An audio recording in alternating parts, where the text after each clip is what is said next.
자, 여러분 안녕하세요. 반갑습니다. 자, 여러분의 경제 캡틴 문병일입니다. 자, 다시 한번 인사드리고요. 자, 총평에 의해서 2021 대학 수학능력시험 경제 본격적인 해설에 들어가겠습니다. 자, 여러분 좀 그 문제 이제 본격적으로 같이 풀어볼 건데 조금 시간 걸리는 문제들이 좀 몇 개가 있어서 우리 좀 스피드하게 진행될 테니까 여러분 뭐 시험을 이미 본 친구들도 있고요. 아마 이제 다시 한번 2022년 수능 대비하면서 공부하는 친구들은 미리 한번 꼭 풀어보신다는 가정하에서 차근차근 해설 강의 들으시면서 따라오시면서 꼼꼼하게 정리하시면 돼요. 아셨죠? 자, 그럼 바로 한번 들어가도록 하죠. 자, 1번 문제부터 갑니다. 자, 그럼 쉬운 문제는 빨리빨리 정리하고요. 좀 시간이 많이 걸리고 고난도 문항들은 꼼꼼하게 보도록 할게요. 자, 일단 옳은 거 고르는 건데 그림은 민간경제 순환의 일부라고 그랬고 A는 경제주체입니다. 그런데 블랭크 A인데 생산물 시장에서 실물이 나오죠. 그리고 A에서 실물이 나가서 생산 요소 시장으로 가더라. 그럼 A는 가계가 되는 거죠. 자, A는 가계가 되고, 자, 그럼 기업은 뭐가 됩니까? 실물이니까 재와 서비스가 되고요. 그럼 니은은 뭐가 되겠어요? 생산, 자, 요소가 되겠고, 자, 디귿은 뭐가 됩니까? 가계에서 재와 서비스 구입에 대한 대가로 나가는 거니까, 자, 소비, 지출 이렇게 보시면 되고요. 리을은 생산 요소 시장을 거쳐서 가계로 들어오는 화폐 흐름이니까 분배 또는 분배 소득이 된다. 끝. 자, 그럼 선택지 바로바로 정리할게요. 1번. A는 가계니까 이윤 극대화가 틀렸죠. A는 자, 맥스 극대화합니다. 자, 뭐를 극대화하나요? 자, 효용을 극대화. 자, 2번. 재화와 서비스는 기억에 해당한다. 정답. 되죠? 자, 3번. 임금과 지대는 지은. 여러분 틀린 게 임금과 지대는 화폐 흐름이니까 리을로 가야 돼요. 자, 4번 소득세는 여기에 나올 수가 없죠. 소득세는 가계와 정부 사이에 시장을 거치지 않는, 그쵸? 그래서 흐름이니까 나올 수가 없고요. 자, 기업의 판매 수입은 리을 틀렸죠. 이건 분배 소득입니다. 그래서 1번 정답은 2번. 자, 확인됐고요. 자, 2번 문제. 자, 기업은 계획경제고, 자, 니은은 시장경제인데, 가나는 각각 계획경제와 시장경제를 구분하는 질문이죠. 자, 그럼 다른 단서 없어. 그냥 우리 선택지 보면서 하나하나 매치하면 됩니다. 자, 1번.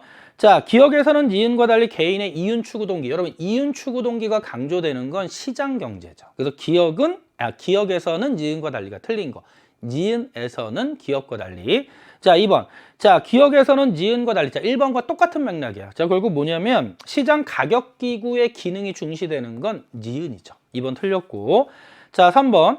자, 민간 경제 주체의 자유로운 경제 활동이 중시되는 건 니은이니까 정답은 3번이죠. 자, 4번. 자, 가에는 무엇을 얼마나 생산할 것인가의 문제가 발생하는가? 여러분, 계획경제, 시장경제 모두 희소성으로 인하여 기본적 경제 문제는 모두 발생합니다. 그러니까 경제 문제가 발생하는가가 가에 들어가서 구분되는 질문으로 들어갈 수가 없는 거죠. 그렇죠? 둘 다 예라고 그래야 돼. 4번 틀렸고. 자, 5번. 경제활동에 대한 정부의 통제를 중시하는 건 가에 들어가야 예 계획경제가 되겠죠. 그렇죠? 자, 따라서 나가 틀린 거죠. 자, 그래서 2번 문제 정답은 3번 이렇게 확인하시면 됩니다. 자, 그리고 3번 문제 보면 여러분 3번 문제가 9월 평가원 때는 좀 약간 제시문도 많고 좀 복잡하게 출제됐는데 이번 수능에서는 좀 평이하게 출제됐어요. 자, 우리 보험시장 얘기는 선생님이 수능 개념 수능 특강에서도 계속 대표적인 사례로 얘기를 한 거죠. 그래서 보험 뭐 읽어보시면 어렵죠. 보험시장에서 건강보험에 가입하려는 사람들은 자신의 건강 상태를 잘 알고 있지만 보험회사는 이를 정확하게 알지 못하므로 정보 비대칭. 그렇죠? 또 정답은 딱 3번입니다. 정보 비대칭. 그래서 평균적인 건강 상태를 기준으로 보험회사는 보험료를 책정하는데 그럼 건강한 사람들은 별로 아플 일이 없기 때문에 보험 혜택을 받을 가능성이 낮기 때문에 보험회사가 책정한 보험료 수준에서 보험에 가입하지 않으려고 그러고요. 결국 건강 상태가 안 좋은 사람들만 보험에 가입하면 보험회사는 계속 보험료 지급을 해야 되겠죠. 결국 건강이 좋지 않아 보험 혜택을 받을 가능성이 높은 사람들만 보험에 가입하게 된다. 그래서 우리가 요게 정보 비대칭 중에 역선택의 대표적인 사례가 되는 겁니다. 그래서 3번 문제 정답은 정보 비대칭 역선택 잡으시면 돼요. 그래서 3번 문제 정답은 3번 이렇게 잡으시면 되고, 자, 이제 4번 문제 갈게요. 자, 4번 문제도 그래프로 직접 나오지 않았지만 평이한 문제입니다. 각국 정부는 시장 균형 가격에서 거래되고 있던 XY 시장에 대해서 가격 규제 정책을 실시합니다. 자, 그러면 최고 가격제 또는 최저 가격제 중에 하나인데, 표는 정책 시행 전후의 수요량과 공급량을 나타냅니다. 정책 시행 이전과 정책 시행 이후, 그리고 뭐 XY 모두 수요 공급 법칙을 따르고 정책 시행 이후에 암시장은 형성되지 않았다. 자, 그러면 정책 시행 이전에는 수요량과 공급량이 X제는 220에서 같으니까 이게 시장 균형 거래량이고, Y제 시장 균형 거래량은 200개였죠. 그런데 정부가 가격 규제 정책을 실시했더니 X제는 공급량이 더 많아. 그럼 X제는 뭐가 발생했냐면 초과 공급이 발생한 거고, Y제는 수요량이 더 많기 때문에 Y제는 초과 수요가 발생한 겁니다. 자, 그럼 여러분 X제는 초과 공급이 발생했으니까 가격 규제 이후에 최저 가격제가 되는 거고, Y제는 초과 수요가 발생했으니까 Y제 시장에서는 최고 가격제가 되는 거죠. 그리고 거래량은 당연히 초과 공급이 존재하기 때문에 X제 시장의 거래량은 가격 규제 이후에 180개가 되는 거고, Y제 시장에선 초과 수요가 존재하기 때문에 거래량은 190개가 되는 겁니다. 자, 그러면 1번. 자, X제 시장은 최저 가격제니까 생산자 보호죠. 1번 틀렸고요. 2번. 자, X제 거래량은 정책 시행 이전에 비해 증가했다. 정책 시행 이전 거래량은 220개인데 정책 시행 이후의 거래량은 180개니까 감소했다가 돼야 돼. 자, 3번. Y제 규제 가격은 최고 가격제니까 규제 이전의 시장 균형 가격보다 낮게 설정해야 되죠. 높은 수준이 틀린 거고. 자, 그럼 Y제 시장에서의 생산자 잉여는 정책 시행 이전에 비해 감소하였다. 자, 여러분, 요거 우리가 직관적으로 이해가 돼야 돼요. 여러분이 머릿속에서 그래프 분석 내용이 딱 떠오르면 어려운 게 아니라고. 자, 원래 시장 균형이 가격이 명확히는 얼마인지 몰라도 220개였는데 정부가 최고 가격제로 규제하면서 초과 수요가 발생해서 거래량이 여기까지 줄었잖아. 그럼 생산자 잉여의 면적이 이거였다가 이 노란색 면적으로 바뀌니까 생산자 잉여는 감소하였다가 정답이죠. 그렇죠? 5번. 정책 시행 이후에 거래량은 X제는 180개인데 Y제는 190개니까 X제가 Y제보다 많다가 아니라 적다로 바꿔주면 됩니다. 자, 4번 문제까지 정리가 됐고요. 이제 5번 문제 갈게요. 자, 5번 문제. 자, 탐구과제 볼게요. 자, 일단 가에 들어갈 수 있는 내용을 찾는 건데, 가는 이제 답안지에 나와 있는 거고, 일단 먼저 현재 시장 균형은 여기고요. 균형 가격은 얼마냐면 200원. 그 다음에 균형 거래량은 200개인 상황이죠. 자, 이 상황에서 자, 상황이 세 가지가 나와 있는데, 일단 A 상황과 그 다음에 B 상황과 그 다음에 이렇게 C 상황이 있어요. 그럼 여러분 A 상황은 X제에 대한 선호 증가로 모든 가격대에서 X제 수요량이 200개씩 변화했다. 여러분, 모든 가격대에서 200개씩, 200개씩, 200개씩. 근데 선호 증가잖아. 그럼 선호 증가니까 일단 A 상황은 뭐가 되냐면, 자, 수요가 증가한 상황이 되는 거라고. 그리고 뭐 모든 가격대에서 200개, 200개, 200개니까 수요 곡선이 우측으로 이동한 수요 증가입니다. 자, B를 보면 X제 생산 요소 가격 상승으로 각각의 수량에서 생산자가 최소한 받고자 하는 금액이 200달러씩 변화했다. 그럼 여러분 생산 요소 가격이 상승했으니까 일단 자, 공급이 감소할 거고요. 자, 결국 공급 감소할 때 공급 곡선이 최소 요구 금액이 200달러씩 올라가니까 공급 곡선이 수직으로 200달러씩 상승 이동하는 거죠. 그렇죠? 그리고 마지막 C제는 정부가 생산자에게 X제 개당 200달러의 보조금을 지급하면 결국 공급자, 생산자들의 최소 요구 금액, 즉 가격이 200달러씩 수직으로 하향 이동해서 공급 감소입니다. 공급 증가입니다. 그래서 공급 증가. 자, 그럼 이걸 또 그래프로 한번 그려볼게요. 자, 선생님이 A의 상황은 이 분홍색으로 한번 그려볼 거고, 자, B의 상황은 그냥 노란색으로 그리고요. 그 다음에 자, C의 상황을 한번 파란색으로 한번 그려볼게요. 자, 그럼 먼저 A의 상황부터 갑니다. 자, A의 상황은 수요가 증가했죠? 그런데 200개씩, 200개씩이니까 자, 수요가 우하향하는데 여기, 그 다음에 여기, 여기, 여기 이렇게 돼서 A 상황의 수요 곡선은 이렇게 변합니다. 그럼 A 경우의 균형은 여기가 되죠. 자, 그 다음에 이제 B는 공급이 감소하는데 200씩, 200씩, 200씩 올라가니까 여기서 200, 200, 200, 200 요거 연결하면 자, B제 공급은 감소해서 이렇게 변하는 거죠. 그럼 새로운 균형이 여기가 되는 거. 공급만 감소하면. 그 다음에 C제는 공급이 증가해서 이제 200씩 떨어집니다. 그럼 여기, 여기, 여기, 여기. 그러면 C제 공급 곡선은 이렇게 바뀌는 거지. 되지? 자, 그러면 이제 우리 하나하나 좀 볼게요. 1번. A만 발생할 경우, 자, A만 발생하면 원래 수요 곡선, 공급 곡선, A만 발생할 때 균형 가격은 200에서 300으로 100달러 상승하죠. 200달러 틀린 거고. 2번. 자, 그럼 이제 B만 발생할 때, 그럼 여러분, 원래 균형이 여기인데, B만 발생하면 새로운 균형이 일로 바뀌기 때문에, 원래 균형에서 판매 수입은 200 곱하기 200. 그러면 4만, 맞죠? 일십, 백천만, 4만인데, 새로운 균형 B만 발생할 때 균형은 여기니까, 300 곱하기 100 해서 3만으로 감소하죠. 그래서 1만 달러 증가한다가 아니라 1만 달러 감소한다. 자, 3번.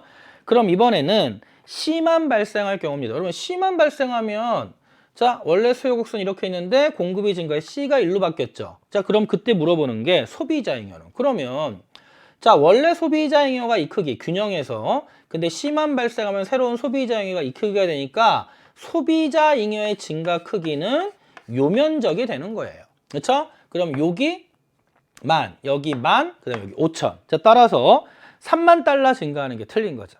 자, 4번. 그럼 A, B가 동시에 발생할 경우의 균형 거래량.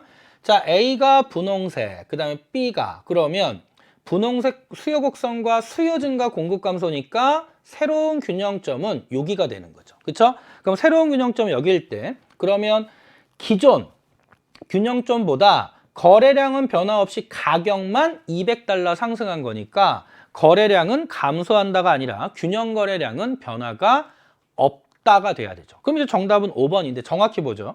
자, 그럼 5번 보면 A와 C가 동시에 발생합니다. 그럼 이번에는 A와 그쵸 수요 증가했고 C 증가해서 공급 증가했죠.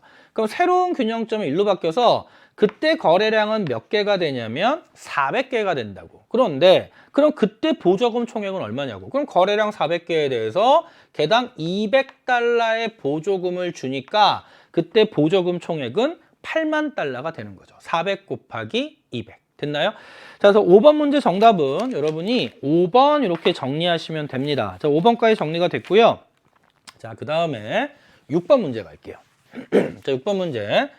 자, 표는 X제 소비량에 따른 총 지출액과 총 지출액분의 편익을 나타낸다. 총 지출액과 총 지출액분의 편익. 그럼 여러분 좀 주의할 게 이거라고요. 뭐가 있냐면 여기에 총 지출액이 있고 자, 분모에 자, 총 지출액이 있고요.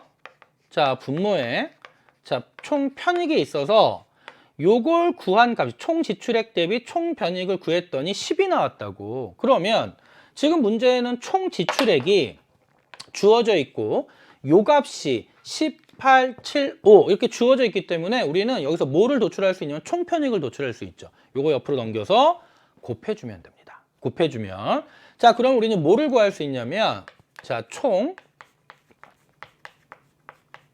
자, 편익을 구할 수 있고요. 원래 단위는 10,000원이지만 단위 생략하면 이때 총편익은 얼마가 됩니까? 20이죠. 그럼 이때 총편익은 4, 8에 32, 그 다음에 6, 7에 42, 그 다음에 5, 8에 40 이렇게 돼. 자, 그럼 일단 총편익을 구했고 자, 총편익에서 그럼 총지출액을 빼주면 우리는 뭐가 되냐면 자, 순편익이 된다고. 여러분 이 문제는 기회비용으로 접근하는 문제가 아니에요. 그러니까 그럼 20 빼기 2니까 18, 32 빼기 4니까 28 이렇게 나오죠. 자, 그 다음에 42 빼기 6이니까 36이 나오고요. 40 빼기 8이니까 32가 나옵니다. 끝. 자, 그럼 1번. 자, 소비량이 증가할수록 소비량 분의 총지출액. 여러분, 소비량 분의 총지출액은 1분의 2, 2분의 4, 2, 3분의 6, 2, 4분의 8, 2. 일정하다죠. 감소하다가 틀려요. 2번. 자, 소비량이 한 개씩 증가할 때마다 추가적으로 얻는 편익은 그럼 추가적으로 얻는 편익은 20, 12, 그 다음에 10, 그리고 마이너스. 돼요? 자, 그래서 거기에 증가한다는 단정이 틀린 거죠. 자, 3번. 자, 소비량이 증가할수록 소비량분의 총편익입니다. 그러면 1분의 20, 소비량분의 총편익이니까 2분의 30, 그럼 여기는 1분의 20, 20이고요. 2분의 30이니까 16이 나오죠. 이미 뭐가 틀렸냐면 지속적 증가가 틀린 거지. 그치? 자, 4번. 그럼 소비량이 2개와 4개일 때 순편익은 소비량이 2개일 때 순편익은 28이고 4개일 때 순편익은 32니까 다르다. 같다가 틀렸죠? 5번. 그럼 소비량이 몇 개일 때 순편익이 가장 크니 순편익이 제일 큰 건 36이죠. 3개일 때죠. 정답 5번. 정답 5번. 그러니까 이런 문제 단순한 문제니까 이런 문제 보고 이렇게 놀라시면 안 됩니다. 쉽게 푸셔야 돼. 자, 그럼 6번 문제까지 정리가 됐습니다. 정답 5번 됐고요. 자, 이제 7번 문제 볼게요. 자, 7번 문제. 자, 7번 문제에서 자, 표는 X, Y의 시장 변화 요인과 그에 따른 결과를 나타낸다. 이에 대한 분석 및 추론을 옳은 건데 일단 먼저 X와 Y는 ZJ와 연관관계래요. X와 Z 연관, Y와 Z 연관.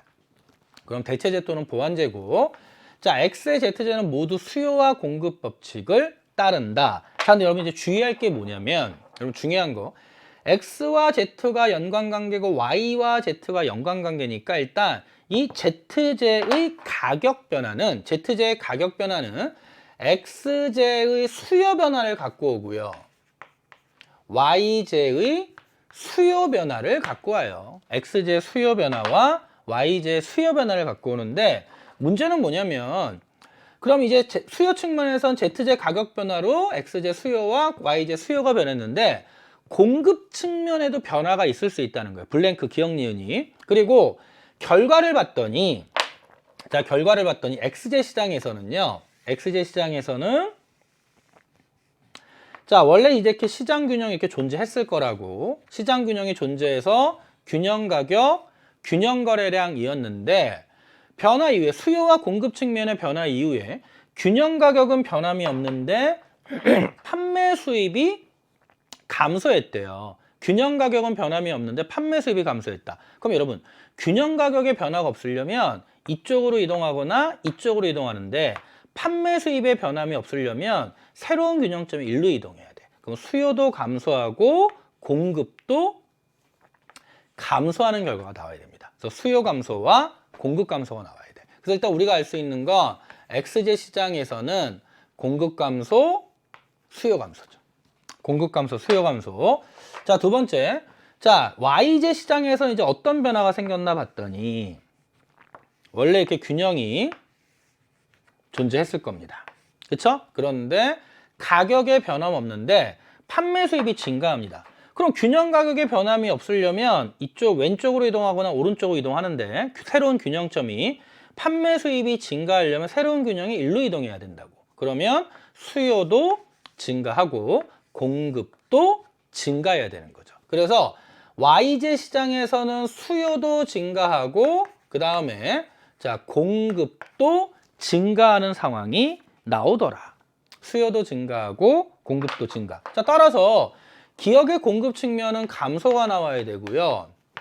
니은의 YJ 공급 측면은 증가가 나와야 되겠죠. 그렇죠? 그럼 1번부터 볼게요. 자, 기억에는 공급 감소가 나와야 되니까 XJ 생산기술 향상이 들어갈 수가 없지.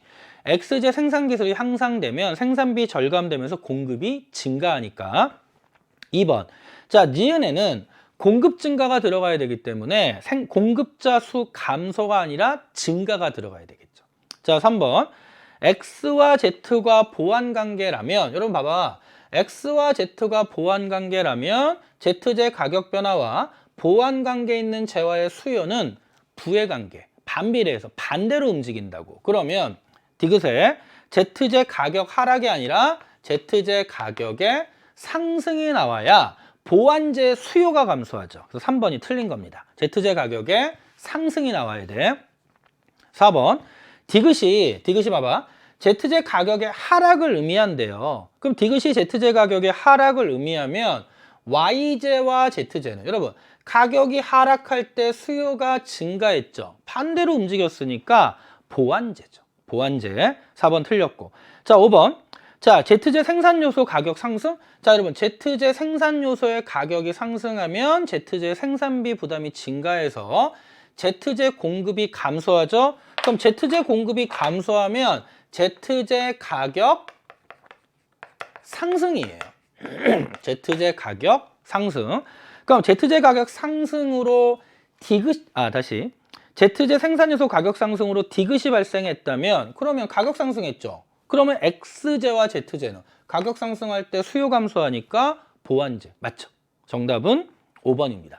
여러분 그래서 항상 연관제는 무조건 시험에 출제되는데 이번 시험은 연관제 개념을 우리가 여태까지 봤던 일반적인 어떤 정리된 표 또는 그래프로 출제가 안 돼서 약간 조금 당황할 수는 있어도 그냥 우리가 알고 있는 개념들 요 내용 잡고 주어진 조건대로만 푸시면 돼요. 자, 그래서 7번 문제 정답은 5번 이렇게 확인이 됐고요. 자, 이제 8번 문제 봅니다. 8번 문제. 자, 이 문제도 단순해.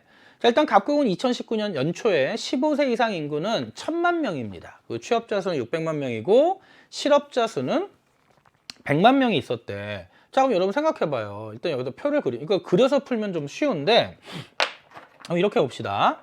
자, 15세 이상 인구가 일단 몇 명이 있냐면 자, 1000만 명 단위 생략하고요. 근데 그 중에 연초에 취업자가 몇 명이었냐면 자, 취업자가 600만 명이 있고요. 그 다음에 실업자 수는 100만 명이 있었다. 그런데 취업자와 실업자의 합이 경제활동 인구가 되니까 자연스럽게 비경제활동 인구는 300만 명이 된 거지. 그치? 그래서 일단 이 부분은 어려운 거 아닙니다. 그래서 15세 이상 인구 1000만 명, 취업자 600만 명, 실업자 100만 명, 비경제활동 인구 300만 명. 그런데 이게 연초고. 자, 그럼 표는 각국의 2019년 연초 대비 자, 여기 연초였고요. 자, 연초 대비 자, 연말에 인구 구성 변화인데요. 15세 이상 인구는 일정하다. 그럼 15세 이상 인구는 여전히 1000만 명으로 일정하고요. 제시된 자료 이외에 다른 변화는 발생하지 않았다. 자, 그러면 먼저 비경제활동 인구에서 취업자로의 변화 40. 그럼 비경제활동 인구에서 40이 줄고 취업자로 40이 들어오고 비경제에서 실업자로 변화 40. 그럼 비경제에서 실업자로 40이 가는 거고 단 취업자에서 비경제활동 인구의 변화가 30입니다. 그럼 40 중에 30이 상쇄되니까 결국 취업자는 610이 된 거죠. 그리고 실업자는 그냥 40이 늘었으니까 140이 되는 거고요. 비경제활동 인구 결국 80이 나갔는데 30이 들어왔으니까 50이 줄겠죠? 그럼 250이 되는 거예요. 그래서 여러분이 요 내용 잡는 거예요. 그냥 어려운 거 아닙니다. 자, 그럼 이거 잡았으면 선택지 바로 볼게요. 1번 취업자 수는 10만 명 늘었죠? 10만 명. 2번 실업자 수는 40만 명 증가했죠? 실업자 수는. 자, 3번 비경제활동 인구는 어떻게 됐을까요? 여러분 비경제활동 인구는 오히려 감소했죠. 증가했다가 틀린 겁니다. 자, 4번 그럼 고용률은 어떻게 됐냐? 여러분 고용률은 15세 이상 인구분의 취업자잖아. 그럼 1000분의 600, 60%에서 1000분의 610, 61%로 1%포인트 상승한 거지. 정답이네요. 그럼 5번 경제활동 참가율은 그럼 요 둘의 합이 경제활동 인구니까 경제활동 참가율은 15세 이상 인구분의 경제활동 인구. 그럼 1000분의 700, 70%에서 1000분의 750, 750이니까 75%로 5%포인트 상승했죠. 근데 거기에 4%포인트 상승이 틀린 거. 되죠? 자, 그럼 8번 문제 정답은 4번. 어려운 문제 아니니까 이렇게만 자, 확인하시면 되고, 자, 9번 문제 연계 문제입니다. 9번 문제 연계 문제인데, 일단 여러분이 9번 문제를 정확하게 풀려면 외부 경제 생산 소비, 외부 불경제 생산 소비에 대한 그래프 분석 내용이 머릿속에 딱 박혀 있어야 된다고. 이건 정말 중요한 거예요. 일단 먼저 각국 정부는 X제와 Y제 시장에서 외부 효과를 발생시킨 생산자에게 불경제면 세금 또는 경제면 보조금 지급의 방법으로 개입하였고, 그 결과 두 시장 모두에서 사회적 최적 수준에 도달한 겁니다.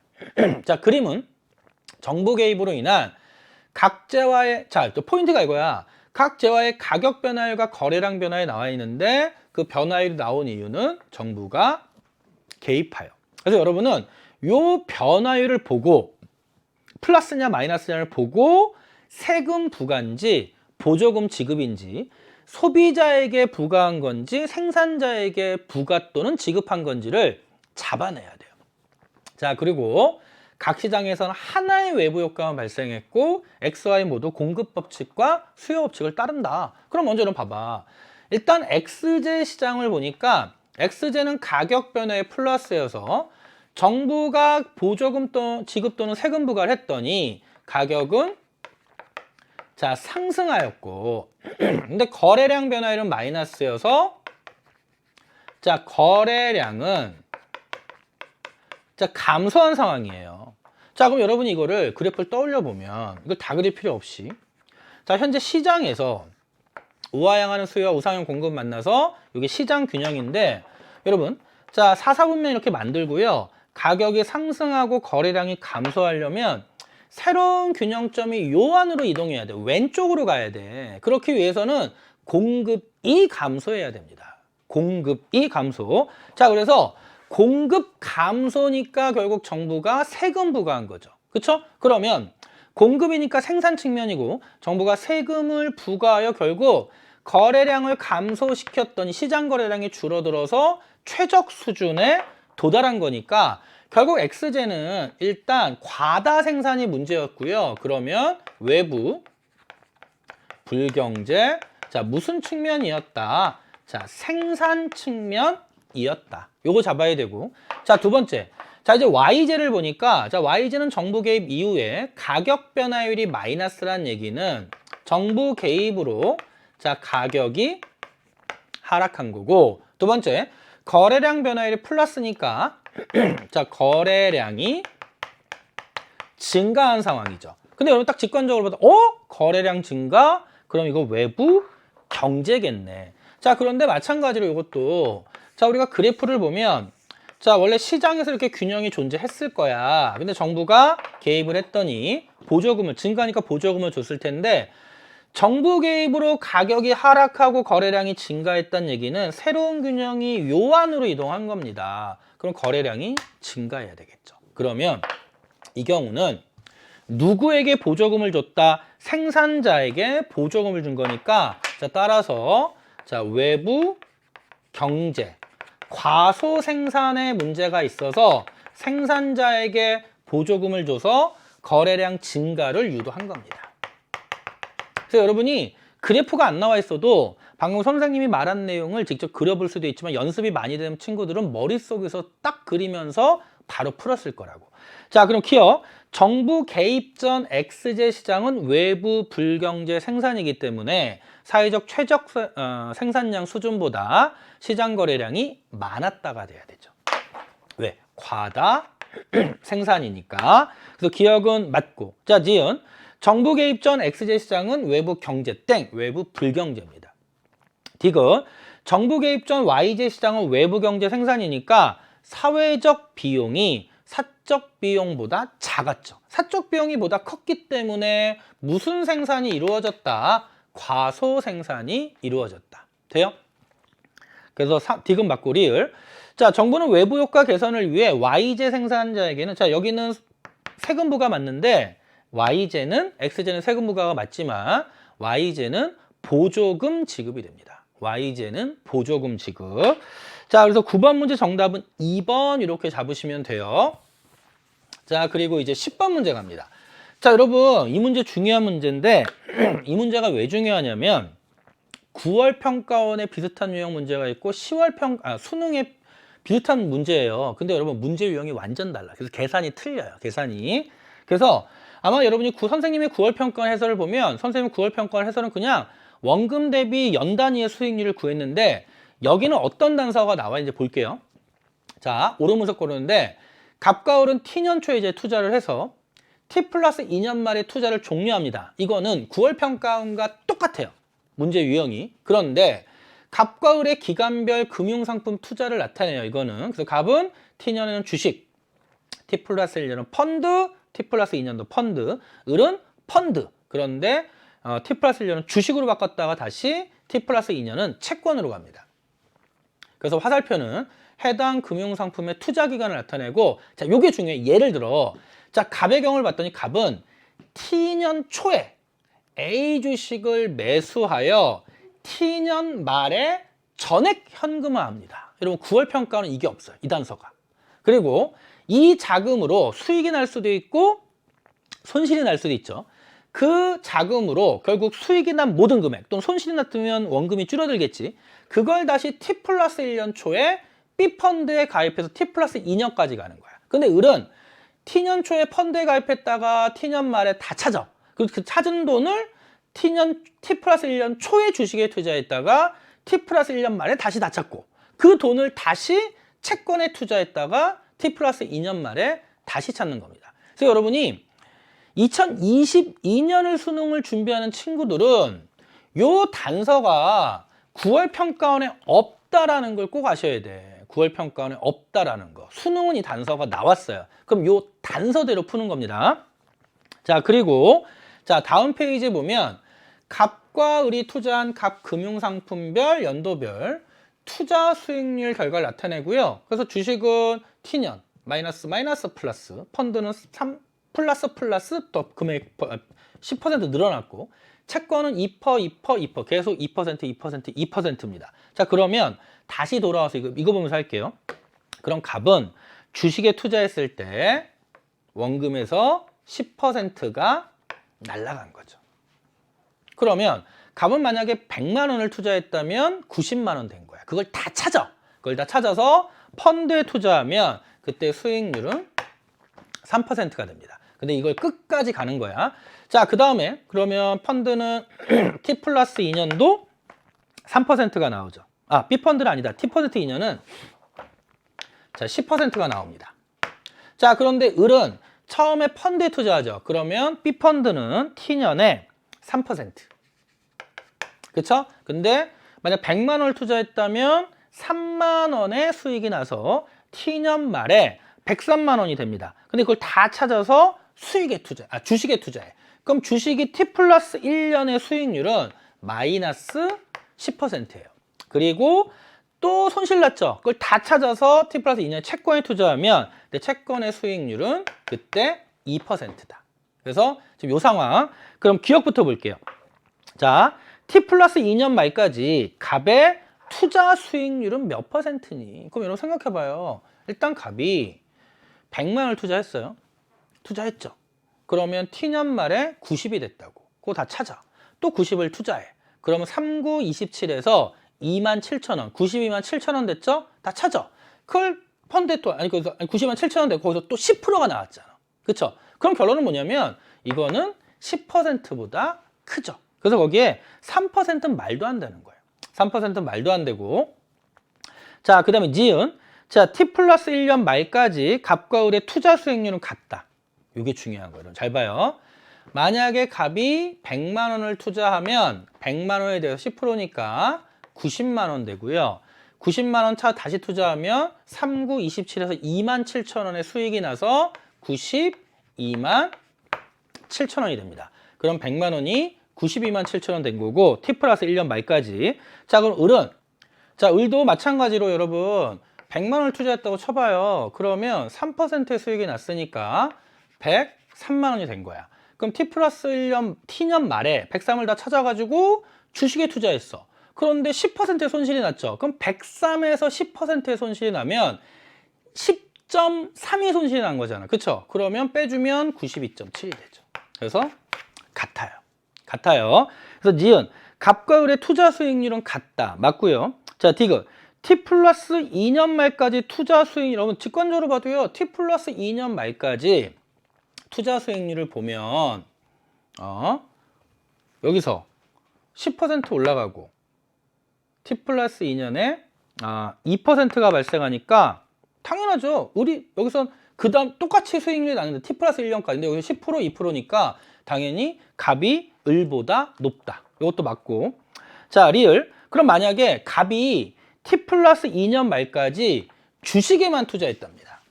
여러분 봐봐요.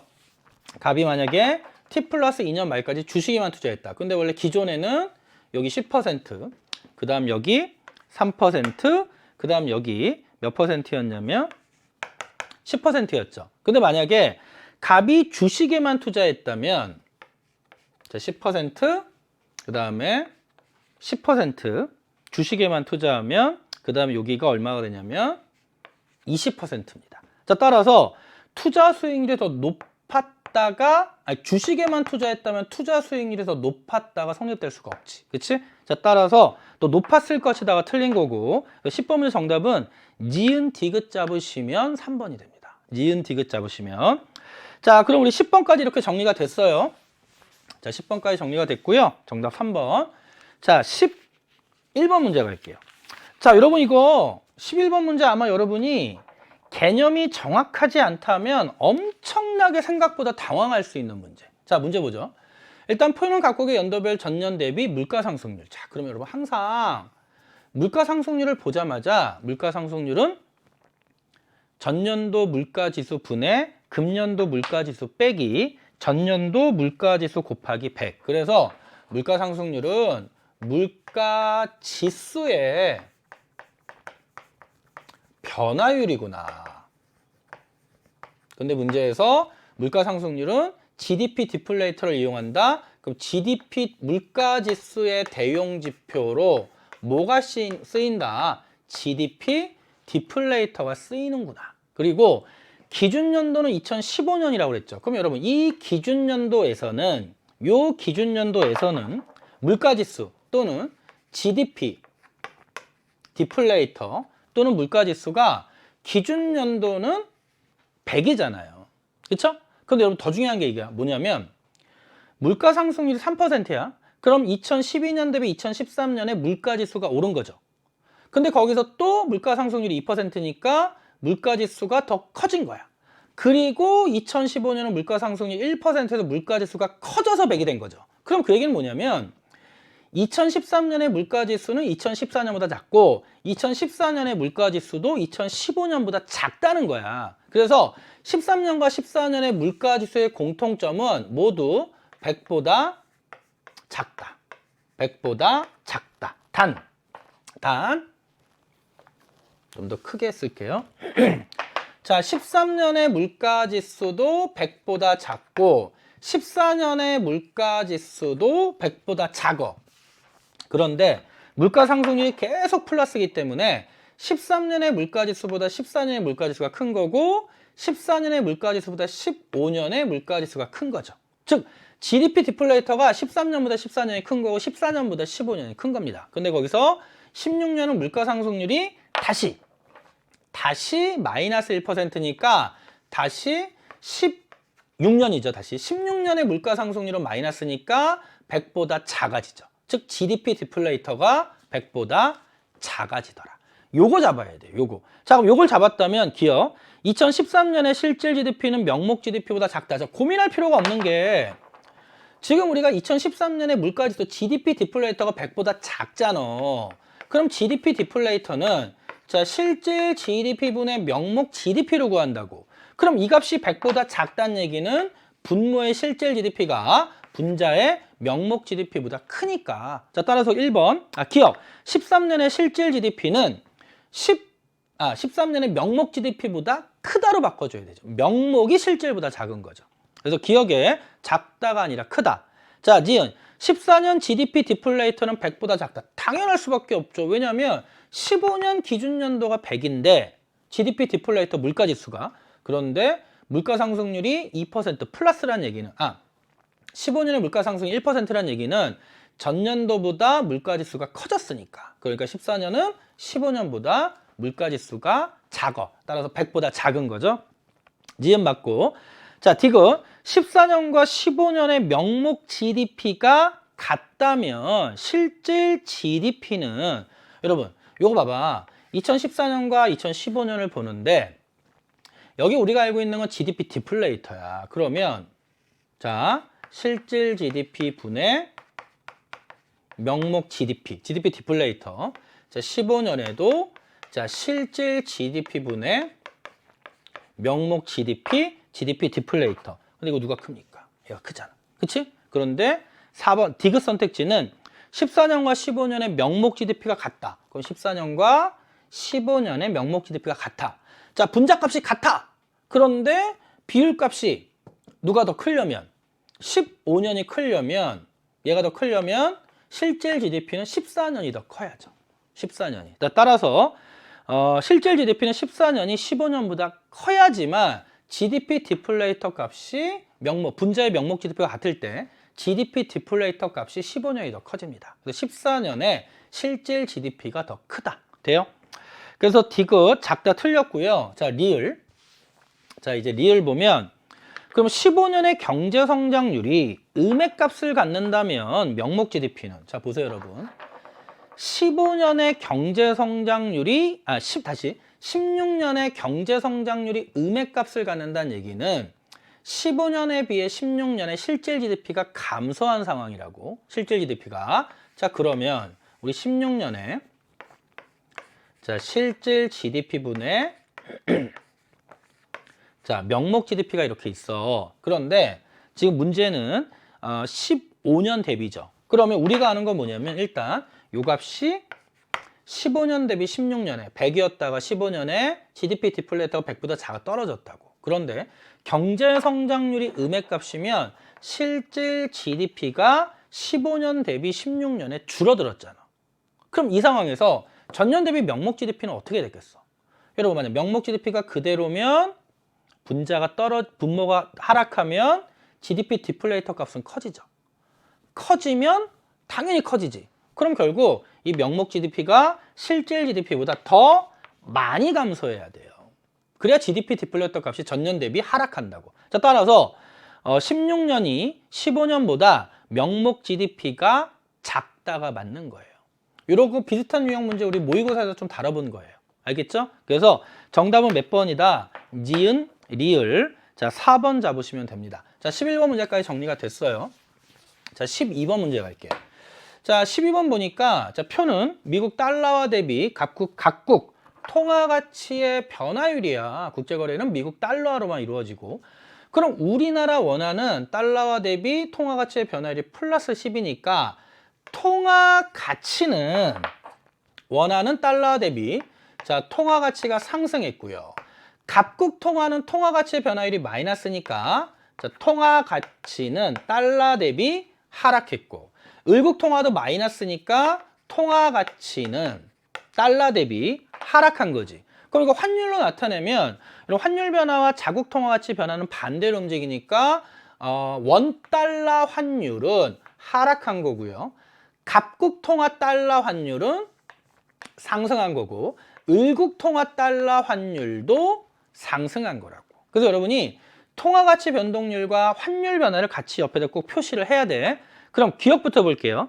각국 통화 미국 달러 환율. 자, 각국 통화 미국 달러 환율은 상승했죠. 정답. 1번 딱 잡아. 그렇죠? 그럼 2번. 각국 통화 대비 을국 통화 가치는 여러분 이건 선생님이 수능 개념에서 뭐로 설명한 거냐면 어떤 그 교차 환율이라는 개념, 재정 환율이라는 개념 설명한 건데 자, 각국 통화도 달러 대비 가치가 하락했고 을국 통화도 달러 대비 가치가 하락했는데 각국 통화 훨씬 더 많이 하락했으니까 을국 통화 상대적으로 상승한 거죠. 자, 따라서 각국 통화 대비 을국 통화 가치는 상승한 거야. 자, 3번. 각국 기업이 상환해야 하는 미국 달러와 표시 채무 부담 환율 상승했으니까 채무 부담 증가하겠지. 감소하다가 틀렸고. 4번 미국에서 부품을 수입하는 을국 기업은 대금 지급 부담이 환율 상승으로 올라가겠지. 4번은 감소가 아니라 증가. 5번 미국에 유학 중인 자녀에게 학비를 보내야 하는 우리나라 부모 입장에서는 원달러 환율 하락의 효과로 부담이 감소합니다. 증가하였다가 틀린 거야. 되니? 자, 그래서 12번 문제 정답은 1번 이렇게 잡으시면 돼요. 자, 13번 문제 갈게요. 자, 표는 질문에 따라 금융상품 A, B, C의 일반적 특징입니다. 예금, 주식, 채권 중에 정기예금. 그럼 먼저 시세 차익을 기대할 수 있는가? 예라고 대답한 건 주식과 채권이죠. 그럼 B가 뭐가 되냐면 정기, 일단 예금이 되고요. 만기가 존재하는가? 아니요. 그럼 여러분 만기가 없는 건 주식만이니까. 그러면 A가 주식이 되고 C는 뭐가 된다? 자, C는 채권이 됩니다. 그럼 끝난 거예요. 그럼 1번 A는 주식, 배당 수익 정답. 1번 또 정답이네. 자, 2번. 자, 예금자 보호제도의 적용 대상은 B 정기 예금만. 3번 A는 B에 A는 B 틀렸죠. B가 A에 비해 안전성이 높지. 자, 4번 이자 수익을 기대할 수 있는 건 B, C 모두입니다. 5번 A, C 모두 발행 주체가 빌린 돈을 갚기로 한 약속한 증서는 채권이죠. 그래서 선생님이 수업 중에 채권은 일종의 차용증이야 라고 이해하면 된다고 그랬죠. 그래서 13번 문제 정답은 1번 이렇게 확인하시면 돼요. 자, 그리고 자 14번 문제 보세요 여러분. 14번 문제 딱 갑자기 뭐 이거 뭐야 이렇게 생각할 수 있지만 2점짜리잖아. 생각보다 안 어려워요. 그러니까 일단 문제를 보고 알 수 없는 어떤 그 제시문 또는 괜히 좀 이렇게 새로운 유형의 문제 나왔다고 헉 이렇게 그 어떤 포비아를 갖지 말고 차근차근 읽으면 충분히 풀 수 있는 겁니다. 일단 먼저 갑은 A 지역으로 출장을 가기 위해 기차표를 예매하고요. 운임 일단 6만 원을 결제했어. 그런데 자신의 출장일과 같은 날 승용차로 A 지역을 방문할 예정인 친구로부터 금전적 부담 없이 함께 가자. 즉, 야, 내 차 무료로 태워줄 테니까 함께 가자. 기차 포기해. 라는 제안을 받고 교통수단을 현재 이제 선택해야 돼. 여전히 처음 그대로 기차를 탈지 아니면 친구 차를 그냥 무료로 이용할지. 근데 갑은 뭐만 고려하냐면요. 소요 시간과 환불금만을 고려해서 선택하고요. 교통수단별 소요 시간과 기차표 예매 취소 시 환불금은 표와 같고. 단, 갑은 소요 시간을 비용으로 인식해. 그쵸? 그리고 1시간의 가치는 얼마인지 모르지만 X만 원으로 일정하다. 1시간의 가치는 X만 원으로 일정하다. 자, 그럼 보세요. 일단 기차는 소요 시간이 3시간. 그런데 승용차는 2시간 더 많이 걸리죠. 2시간 더 많이 걸려. 그리고 환불금이 출발 1일 전에 만약에 취소하면 빵. 2일 전에 취소하면 3만 원이고 3일 전에 취소하면 6만 원입니다. 끝. 그냥 요 내용 갖고 해석하는 거야. 자, 그러면 기억부터 볼게요. 자, 기억 시점이 즉 취소 시점이 즉 제한을 받고 교통수단을 선택하면 취소해야 되겠죠? 만약에 승용차를 선택하면 취소해야 되는데 그럼 기억 시점이 출발 1일 전이라면 그럼 환불금이 0원이라고. 환불금이 0원. 아무것도 못 돌려받는 거죠? 그렇다면 승용차 선택의 명시적 비용은 6만 원이 아니죠. 아무것도 못 돌려받는 거잖아. 여러분 승용차를 선택할 때 다른 비용 없어요. 이거 환불 못 받는데 어떻게 이게 실제로 지출하는 비용이 되겠어.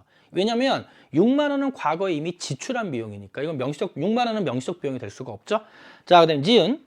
자, 기억 시점이 출발 2일 전이고 그럼 2일 전이면 환불금이 얼마입니까? 3만 원이네. 그리고 갑이 기차를 선택한다면 그럼 이거 생각해봐. 실제 환불을 얼마 받았냐면 3만 원 받은 거야. 3만 원 받은 거. 소요 시간을 비용으로 인식하는데 2시간 걸리잖아. 그쵸? 그러면 기억 시점이 출발 2일 전이고 그럼 갑이 기차를 선택했대. 그럼 기차를 선택했다는 이유는 이게 뭐겠어? 2시간의 가치를 지금 환불금이 3만 원이니까 1.5만 원씩 잡는다면 기차 선택 시의 X 시간의 가치는 1.5만 원보다 크니까 그러니까 당연히 기차를 선택했겠지. 그치? 그 T굿. 자, 그래서 니은 맞고요. 자, 기억 시점이 이번에는 자, 출발 3일 전이면 6만 원 모두를 환불받아요. 그럼 6만 원 모두를 환불받아. 그리고 X 시간의 가치가 2만 원이래요. 그럼 2시간의 가치가 총 얼마입니까? 4만 원이 될 거 아니야. 자, 따라서 그럼 갑은 승용차를 선택하겠지. 당연히. 그쵸? 자, 그래서 디귿 맞고요. 자, 리을이 틀린 게 뭐냐면 시간의 가치가 0만 원이래. 시간의 가치가 0만 원. 그러면 여러분 이거 고민할 필요가 없는 게요. 기억 시점과 관계없이 이런 기억 시점은 아무것도 없죠. 환불받는 것도 없고 승용차 2시간 걸려도 시간의 가치가 0만 원이잖아요. 그러니까 못 타도 상관없는 거죠. 그렇죠? 자, 따라서 기억 시점과 관계없이 무조건 기차 선택이 틀린 겁니다. 자, 그래서 14번은 그냥 이렇게 주어진 조건대로 해석만 하시면 돼요. 그럼 정답은 3번이 됩니다. 정답 됐고, 자, 15번이 시간이 좀 많이 걸려요. 15 선생님도 좀 많이 걸리더라고. 한번 차근차근 봅시다. 일단 문제에 주어진 조건을 좀 정확하게 해석하셔야 되는데, 일단 XY만 생산 소비하던 갑국과 을국은 비교 우위가 있는 재화만을 생산하여 양국 모두 이익이 발생하는 교환 비율에 따라 교역했다. 다음 페이지 나오는 표는 갑국의 교역 전후 소비의 기회비용이고 그림은 을국의 교역 전후 소비점. 구별해야 돼. 갑국과 관련된 내용은 교역 전후 소비의 기회비용이고 을국과 관련된 내용은 교역 전후의 소비점이야. 단 양국은 노동만을 생산 요소 사용하고 직선 생산하는 곡선, 기회비용 일정하다는 얘기고 생산된 재화는 전량 소비되고 교역은 거래비용 없이 양국 간에만 이루어진다. 또한 양국이 보유한 노동량은 동일하대요. 노동량이 동일하다는 내용은 결국 이게 왜 나와 있냐면 노동량이 동일하다는 내용은 만약에 갑국과 을국 중에 X제 최대 생산량이 만약에 갑국이 더 많다. 그럼 거기에 절대 우위가 있는 거야. 노동 투입량이 동일하니까. 생산비가 동일하면 절대적 생산량이 많을 때 절대 우위가 있는 거니까. 이거 수특에서 강조한 내용입니다. 자, 이제 표를 보면 일단 여러분 갑국과 을국의 상황이 있는데 일단 중요한 거 이거야. 일단 여러분 여기서 두 가지를 잡아야 돼. 뭐를 잡아야 되냐면 갑국의 X제 한 개 소비에 기회비용을 봤더니 교역 전에는 X제 한 개 소비의 기회비용이 Y제 두 개였다가 교역 후에는 X제 한 개 소비의 기회비용이 Y제 한 개로 바뀌었죠. 이거 선생님이랑 수업 때 계속 이제 암기하라고 그랬잖아. 비교 우위제와 소비의 기회비용은 교역 후에 커지고 비교 열이제와 소비의 기회비용은 교역 후에 작아진다. 그러면 소비의 기회비용이 X제 소비의 기회비용이 작아졌다는 거에서 갑국에서 X제는 비교 열이제화라는 거야. 따라서 갑국에서는 뭐가 비교 우위제화가 되냐면 Y제가 비교 우위제화가 됩니다. 그래서 갑국은 Y제가 비교 우위제화야. 그러면 을국은 자연스럽게 을국은 X제가 비교 우위제화가 되는 거지. 일단 요거 잡아야 돼요. 소비의 기회비용이 교역 후에 작아졌다는 거에서 갑국은 X제 비교 열이, Y제 비교 우위. 자, 또 하나. 여러분, 또 중요한 게 뭐냐면 교역 후 소비의 기회비용이 결국 뭐냐면요. 여러분, 교역 후 소비의 기회비용이 결국 교역 조건이라고. 교역 후 소비의 기회비용이 교역 조건. 그럼 결국 교역 조건은 어떻게 되냐면 X제 한 개와 Y제 한 개가 교환된 거예요. X제 한 개와 Y제 한 개가 교환된 거고 그럼 우리가 이제 일로 돌아와서 보면 을국은 교역 전에 X제 10개와 Y제 15개를 스스로 생산 가능 곡선상에서 소비했었던 거죠. 그러다가 교역 후에는 뭐에 특화했냐면 X제에 비교 우위가 있으니까 X제에 특화했다고. 그쵸? 근데 교역 조건이 1대1이야. 그럼 X제에 특화해서 교역 후에 X제를 특화해서 최대 생산했는데 교역 후에는 15개를 소비했죠. 그럼 이게 남은 거라고. 그리고 Y제를 25개 소비했다. 근데 Y제는 갑국에서 수입해 왔을 거 아니야. 그럼 교역 후 을국은 자 이런 상황이야. 갑국과 을국이 있는데 갑국이 Y제를 을국에 25개 준 거죠. 그러니까 교역 후에 갑국은 X제만 특화해서 Y제를 소비한다는 건 수입해 온 거니까. 근데 Y제를 25개 갖고 오는데 교역 조건 1대1이니까 당연히 X제도 몇 개를 줘야 되냐면 25개를 줘야 됩니다. 25개를 줘야 돼. 돼요? 그러면 25개 X제를 주고도 교역 후에 X제를 15개 소비한다. 그럼 그 얘기는 뭐겠어? 을국의 X제 최대 생산량이 몇 개라는 거야? 40개라는 거예요. 을국의 X제 최대 생산량이 40개다. 자, 그럼 우리가 이제 알 수 있는 게 뭐냐면, 자, 을국의 상황이야. 밑에 한번 그려봅시다. 자, 이제 을국의 상황을 보면, 을국이 이제 교역 전에 생산 가능 곡선이 이렇게 있었을 거라고. 그러면 X제만 생산했더니 40개였어.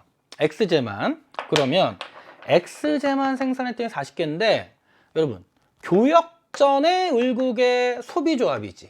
그럼 이거는 생산 가능 곡선 위에 있을 거 아니에요. 그쵸? 그러면 X제만 교역 전에 X제 10개와 Y제 15개를 스스로 생산해 소비했을 거라고. 그러면 요게 이제 교역 전 생산 가능 곡선이면 일단 우리는 X제 최대 생산량 40개 잡았고, 그럼 교역 전에는 스스로 X제 10개와 Y제 15개를 소비했다.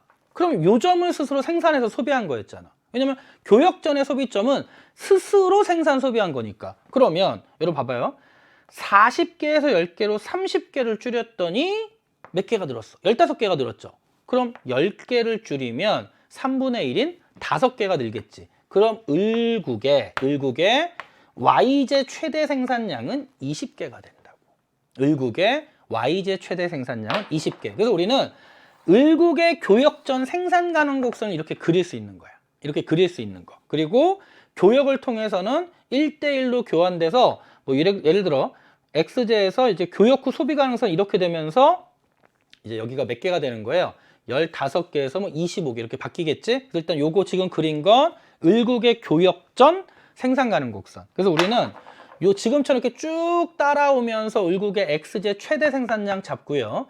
을국의 교역 전 소비점, 이게 교역 전 생산 가능 곡선 상해점이라는 걸 통해서 을국의 Y제 최대 생산량까지도 잡을 수 있다. 되죠? 그 교역 조건 1대1이라 교역은 25개와 25개가 교환됐다. 자, 그러면 기억. 을국의 Y제 최대 생산 가능량은 25개 아니죠. 을국의 Y제 최대 생산 가능량은 20개가 되는 거야. 자, 니은. 갑국은 Y제 생산의 절대 우위를 가지고 있다. 여러분 잘 봐요. 을국은 문제에서 우리가 아까 갑국과 을국 모두 양국이 보유한 노동량은 동일하다고 했는데 을국은 Y제만 생산했더니 20개지. 그렇지? 그런데 우리 교역을 보면 갑국은 을국에 Y제를 25개 줬다고. 그럼 그 얘기는 뭐냐면 갑국은 Y제 최대 생산량이 몇 개인지 몰라도 25개를 줬다는 얘기는 25개보다 많을 거 아니야. 그렇죠? 그러면 최대 생산량 Y제는 갑국이 더 많으니까 동일한 노동력을 보유한 상태에서 Y제 최대 생산량은 갑국이 더 많으니 갑국이 Y제에 절대 우위가 있는 거죠. 을국의 Y제 최대 생산량은 20개인데 갑국은 25개보다 많을 거라고. 그렇죠? 그래서 니은 맞고요. 자, 디귿 봐봐. 갑국의 교역 후예요. 갑국의 교역 후 Y제 소비량이 35개래. 잘 봐. 그럼 이번에는 갑국의 상황을 봅니다. 자, 갑국은 교역 전에 X제한계 기회비용이 Y제 2개였고 교역 후에는 X제한계 기회비용이 Y제 1개인 상황인데 갑국이 교역 후 Y제 소비량이 35개. 자, 그런데 우리가 교역 조건이 1대1이어서 갑국이 Y제를 25개 줬잖아. 그런데 갑국에서 교역 후에 Y제 소비량이 35개래. 그럼 Y제 소비량이 35개라는 얘기는 25개를 주고도 35개를 소비하는 거잖아. Y제 특화 있는데. 그럼 그때 Y제 최대 생산량은 몇 개가 되는 거냐면 60개가 된다는 얘기예요. 60개가 된다. 자, 그러면 우리가 그릴 수 있는 건 뭐냐면 갑국의 생산 가능 곡선을 그릴 수 있다고. 그럼 갑국은 YX가 이렇게 있는데 교역 전에 Y제 최대 생산량이 60개였어. 그쵸? 60개. 근데 교역전 X제한계와 X제한계 기회비용 Y제 2개지. 그럼 Y제한계 기회비용은 X제 2분의 1개여서 그럼 교역전 갑국의 생산 가능 곡선을 그리면 여기가 X제가 몇 개가 되냐면 30개가 되는 거지. 그럼 30분의 60해서 2, 그 다음에 60분의 30해서 2분의 1. 그럼 X제한계 기회비용 Y제 2개 맞잖아. 그래서 우리가 요 조건 디귿에 갑국의 교역 후 Y제 소비량이 35개라면 이 조건을 통해 Y제 특화해서 갑국은 Y제 비교 우위가 있으니까 Y제를 특화해서 이 1대1 교역 조건에 따라 25개를 줬음에도 35개가 남아있으니까 Y제 최대 생산량은 60개고 X제 최대 생산량은 30개구나 라는 걸 알 수 있는 거죠. 그래서 이거는 각국의 교역 전 생산 가능 곡선. 자, 그렇다면 X제 20개, Y제 20개의 조합은 각국의 생산 가능 곡선에 있다? 자, 그럼 생산 가능 이렇게 나왔으면 X제 20개 여기죠. 그럼 10개 줄었어. 10개 줄었어. 근데 X제 한 개 기회비용이 교역전에 Y제 2개니까 여기 20개 되겠지. 그럼 20개는 갑국의 생산 가능 곡선 상의 점이 되는 겁니다. 자, 그래서 디귿 맞는 거야. 그 다음에 리을 봅시다. 자, 그러면 갑국의 교역전 소비량이 X제 15개, Y제 10개였다면 그럼 여러분 생각해봐. X제 15개, Y제 10개였는데 그럼 갑국의 교역 후 소비량은 자, 중요한 게 갑국은 60개 이렇게 생산을 했어요. 자, 생산을 해서 교역 전에는 자, 30, 교역 후에는 이번에 이거구나. 각국의 교역전 소비량이 X제 15개, Y제 10개였다면 그럼 각국의 교역 후의 소비량은 5개 증가한다? 이거 따져보면 되죠. 따져보면 되는 게 요건 이제 각국이고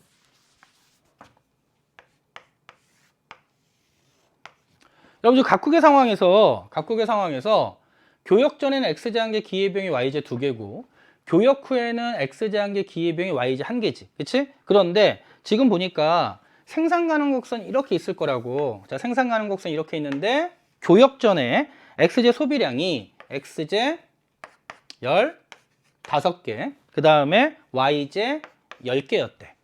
자, 그러면 여러분 교역전 기회비용 있잖아.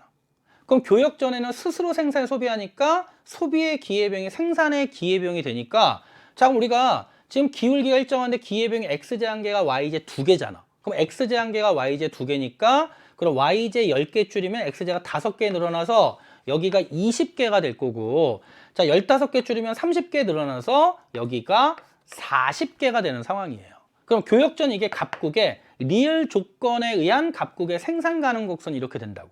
그럼 이 상황에서 교역 후 Y제 소비량은 자, 그런데 이제 Y제 특화했다고 그럼 Y제 특화에 40개 특화해서 몇 개 줬어? 25개 줬잖아. 그럼 40개 중에 Y제 15개가 남은 거고. 그쵸? 그 다음에 X제를 몇 개 갖고 왔냐면 X제를 25개 갖고 왔잖아. 그래서 25, 15. 그렇다면 각국의 교역 후 Y제 소비량은 10개에서 15개로 5개 증가하는 거죠. 돼요? 오케이. 그래서 이 문제 선생님도 여러분 가장 쉽게 이해하기 위해서는 이 각각 계속 디귿리을 선택지 계속 생산 가능 곡선 그리면서 푸는 게 제일 좋아요. 그래서 여러분이 15번 문제가 좀 시간이 많이 걸렸을 거다. 정답은 니은 디귿 3번 잡으시면 돼요. 자, 그 다음에 자, 16번 문제 갈게요. 자, 16번 문제 보니까 일단 표는 2019년 갑국, 을국, 병국의 GDP 수출 및 수입 의존도. 그럼 여러분 이거 공식이 있는데 뭐 다 아는 거잖아. 수출 의존도는 GDP분의 수출액 곱하기 100, 수입 의존도는 GDP분의 수입액 곱하기 100이다. 자, GDPX도 나와 있고 수출 의존도, 수입 의존도. 그런데 일단 재밌는 게 GDPX가 나와 있기 때문에 100억 달러면 30억 달러, 20억 달러죠. 수출액은 30억 달러, 수입액은 20억 달러. 을국도 100억 달러에서 수출액은 20억 달러, 수입액은 40억 달러. 네, 병국은 블랭크. 그런데 갑국과 을국 사이엔 교역이 존재하지 않는데 그러면 갑국과 병국 사이에만 교역이 있고 을국과 병국 사이에만 교역이 있는 겁니다. 그럼 이제 잘 봐요, 여러분. 뭐가 중요하냐면 여러분 여기 병국의 수출 의존도는 30%예요. 그러면 우리가 뭘 구해야 되냐면 한번 병국의 수출액은 얼마일까? 자, 그러면 병국은 갑국과 교류하고 병국은 을국과만 교류해서 갑국과 을국 사이 교역이 없잖아. 그러면 갑국의 수입액은 병국의 수출액일 거고 을국의 수입액은 병국의 수출액일 거라고. 그럼 갑국은 수입액이 20억 달러고 을국은 수입액이 60억 달러니까 결국 수입액을 합친 40억 달러니까 둘이 합친 60억 달러가 병국의 수출액이 돼요. 되니? 자, 그런데 요 60억 달러가 수출액인데 수출 의존도 30%는 병국의 GDP 분의 수출액 60억 곱하기 100 했더니 30%잖아. 그러면 GDP 금액이 얼마가 돼야 돼? 200억 달러가 돼야 되는 거지. 200억 달러. 돼요?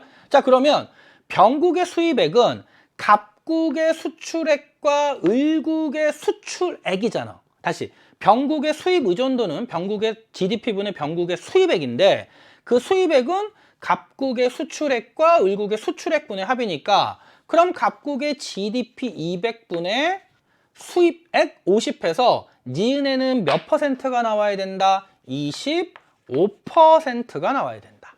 되니? 오케이.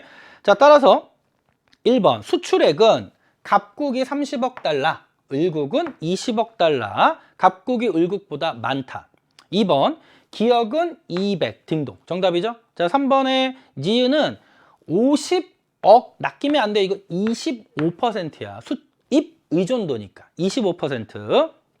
4번 병국의 순수출은 얼마니 그러면 수출액 60, 수입액 50 빼면 10억 달러. 순수출.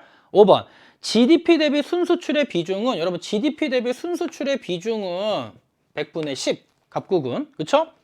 근데 병국은 200분의 10. 그래서 비중을 물어봤으니까 갑국이 병국보다 높다가 돼야 돼요. 자, 그럼 16번 문제 정답 2번 이렇게 정리가 됐고요. 자, 17번 문제 갑니다. 자, 17번 문제. 자, 이거 중요한 단서가 있어요. 월별 저축은 0이다. 그럼 일단 여러분이 외우고 있어야 되는 공식이 소득 빼기 비소비 지출은 처분 가능 소득이고 처분 가능 소득 빼기 소비 지출이 양의 저축입니다. 근데 저축이 0이다. 그럼 이 단서는 뭐냐면 저축이 0이라는 얘기는 처분 가능 소득 금액이 모두 소비 지출로 나가서 처분 가능 소득과 소비 지출 금액이 같다는 거야. 처분 가능 소득과 소비 지출 금액이 같다. 일단 그럼 우리는 소득을 우리 일단 뭐 나중에 경상소득과 비경상소득 나눌 수 있겠지. 근데 일단 우리는 소득에서 비소비 지출을 빼주면 자, 뭐를 구할 수 있냐면 처분 가능 소득을 구할 수 있죠. 그럼 230 빼기 20이니까 210이고 240 빼기 20이니까 220이고 230 빼기 20이니까 210. 그래서 처분 가능 소득을 210, 220, 210. 자, 또 하나 소득은 경상소득과 비경상소득의 합으로 나눌 수 있기 때문에 우리는 또 하나 뭐를 구할 수 있냐면 자, 비경상소득 구합니다. 그러면 비경상소득 7월 10, 8월 30, 9월 20 이렇게 구한 거죠. 그렇죠? 자, 그럼 일단 여기까지 정리가 됐고요. 기억부터 갑시다. 정기적으로 발생하는 소득은 경상소득이니까 경상소득은 7월 달이 220으로 가장 많다. 맞고 니은 비정기적으로 발생하는 소득은 비경상소득이니까 8월 달이 30으로 가장 많다. 이것도 맞네. 자, 디귿 처분 가능 소득은 여러분 처분 가능 소득은 210, 220, 210 8월 달이 가장 많은 거죠. 리을 자, 처분 가능 소득 대비 소비 지출의 비율 우리 했잖아요. 처분 가능 소득과 소비 지출 금액이 같기 때문에 8월이 가장 높다고 항상 같지. 그치? 오케이. 그래서 17번 문제 정답은 1번. 17번 문제 정답은 1번 잡았고요. 자, 그리고 이제 18번 문제 갑니다. 2018년, 2019년에 갑국의 경상수지 항목입니다. 경상수지 항목. 상품수지, 서비스수지, 본원소득수지, 이전 소득 수지. 그럼 1번 해외 무상 원조 금액이 포함되는 건 이전이죠. 그래서 1번은 이전 소득 수지 물어보는데 2018년에 60억 달러 흑자였다. 2018년에 20억 달러 흑자였죠.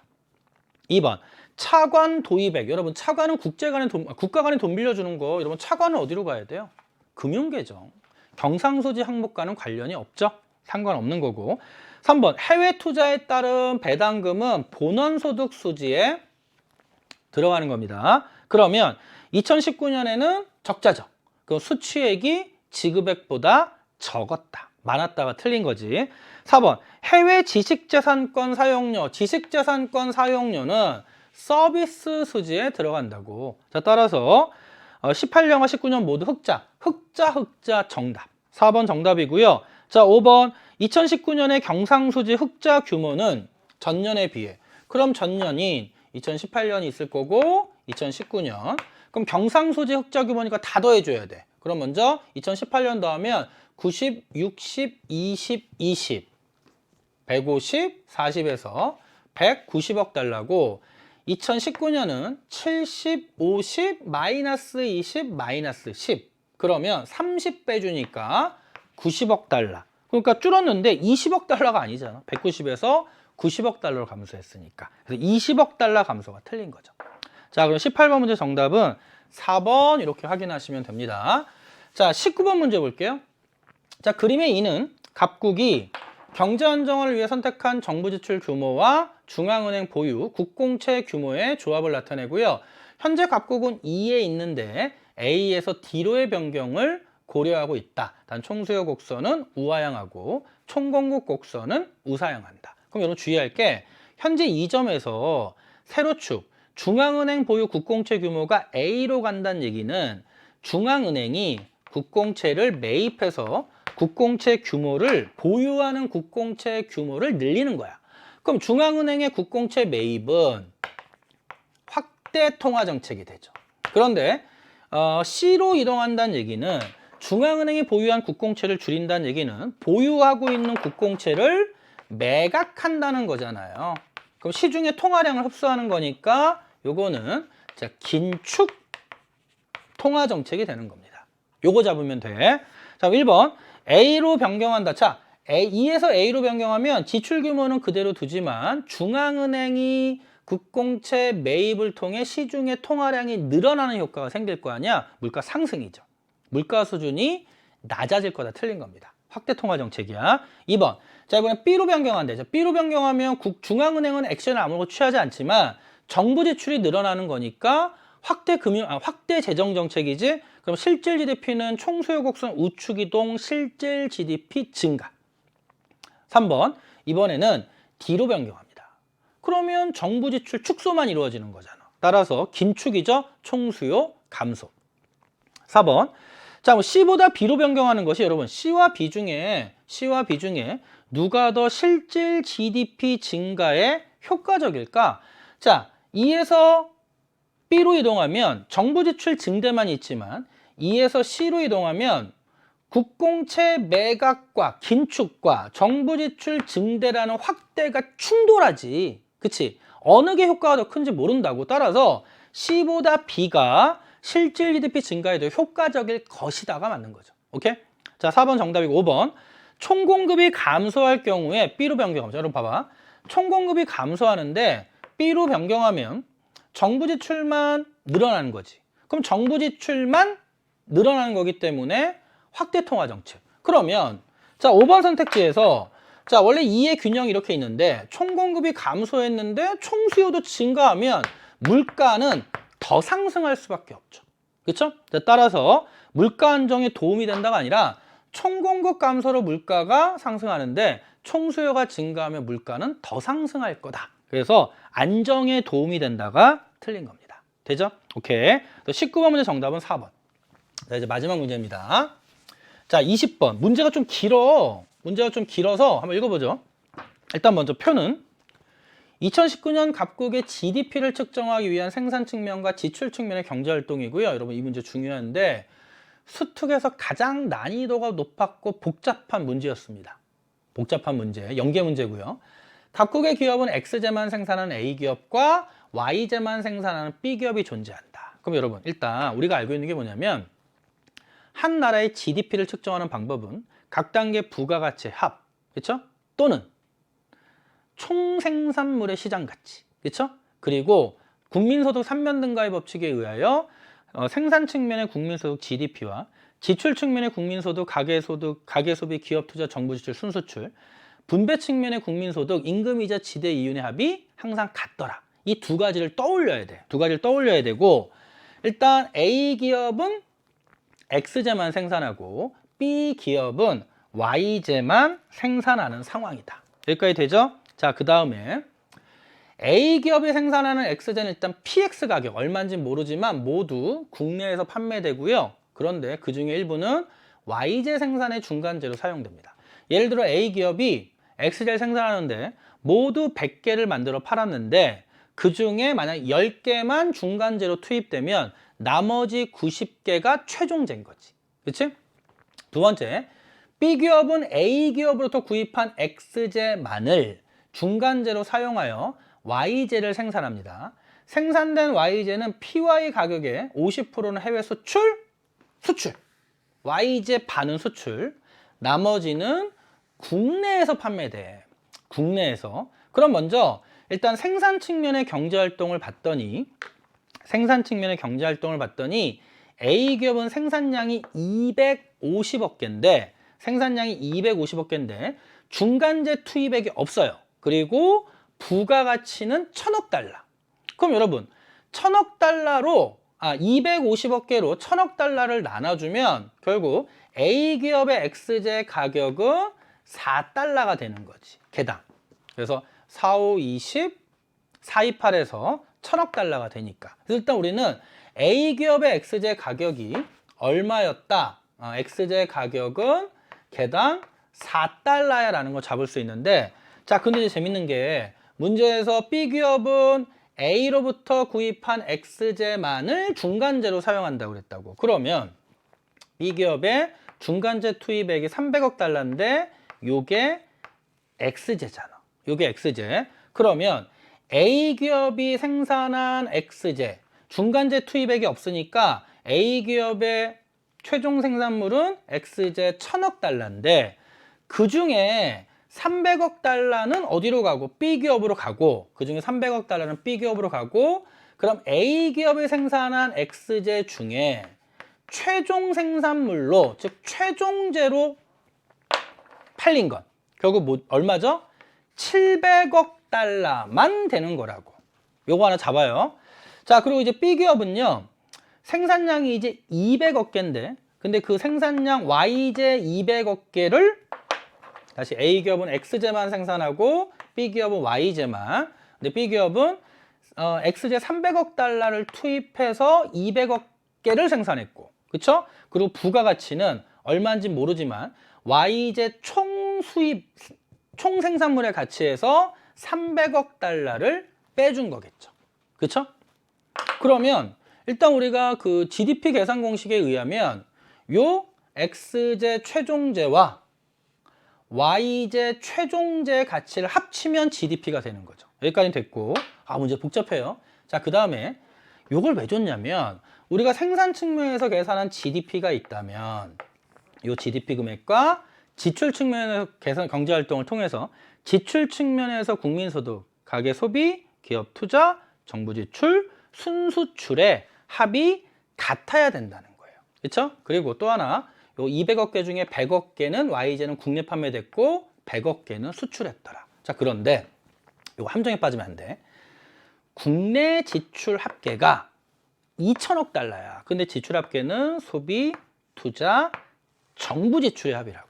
소비, 투자, 정부 지출. 그리고 요 소비, 투자, 정부 지출의 국내 지출 합계 대비 수입의 비율이 20%래요. 그럼 우리가 알 수 있는 건 뭐냐면 국내 지출은 2천억 달러인데 수입액은 2천억 분의 20이니까 400억 달러가 되는 거죠. 여기까지 되죠?